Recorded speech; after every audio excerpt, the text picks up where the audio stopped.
Trump வந்த பிற்பாடு இப்போ ஒட்டுமொத்த சூழல் எப்படி மாறுதுன்னு கேட்டிங்கன்னா, அவர் நான் அந்த தேர்தல் நடக்கும்போதே நான் ஒரு நிகழ்ச்சியில் நான் உங்களுக்கு சொல்லியிருந்தேன். மேக் அமெரிக்கா கிரேட் அகெயின் அப்படின்னு ஒரு இயக்கமாக வந்திருக்காங்க. அந்த மேக் அமெரிக்கா கிரேட் அகெயின்றது என்னென்னு கேட்டிங்கன்னா, மீண்டும் அமெரிக்காவை நாங்கள் உச்சபட்ச நாடாக, உச்ச அதிகாரம் உள்ள நாடாக மாற்றப் போகிறோம் என்று சொல்லுகின்ற பொழுது அந்த மண்ணின் மைந்தர்களுடைய கோஷம் அங்கே அதிகமாச்சு.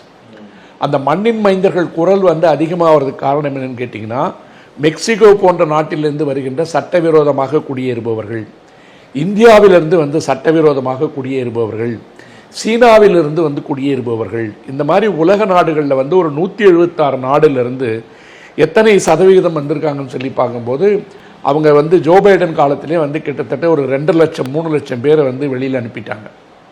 ட்ரம்ப் வந்த உடனே அதை ஒரு இயக்கமாகவே மாற்றுறாரு. இயக்கமாக மாற்றும் போது அவங்க என்ன பார்க்குறாங்கன்னு கேட்டிங்கன்னா, 3-4 பிரிவுகளாக அதை பிரிக்கிறாங்க.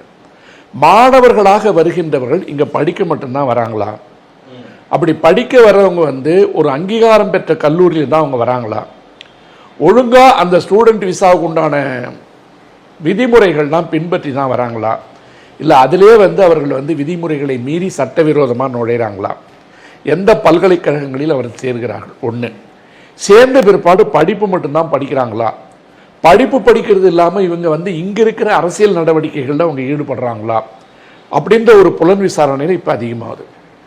அப்படி அதிகமாகும் போது கொலம்பியா பல்கலைக்கழகத்தில் படித்து கொண்டிருந்த ரஞ்சனி சீனிவாஸ் என்ற தமிழ்நாட்டை சார்ந்த பெண் ஹமாஸ் இயக்கத்துக்கு ஆதரவாக ஒரு போராட்டத்தில் ஈடுபட்டார்.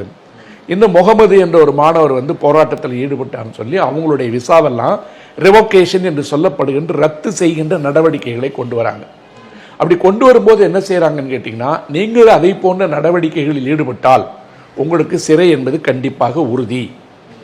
ஆகவே ஒரு ஆப் செயலி ஒன்று ஓப்பன் பண்ணிங்க, நீங்களே உங்கள் விசாவை கேன்சல் பண்ணிட்டு வெளியில் போங்க அப்படின்னு ஒரு வசதியை உருவாக்கின உடனே நான் சொன்ன இந்த மாணவி இரவோடு இரவாக தப்பிச்சு கனடாவுக்கு போயிட்டாங்க.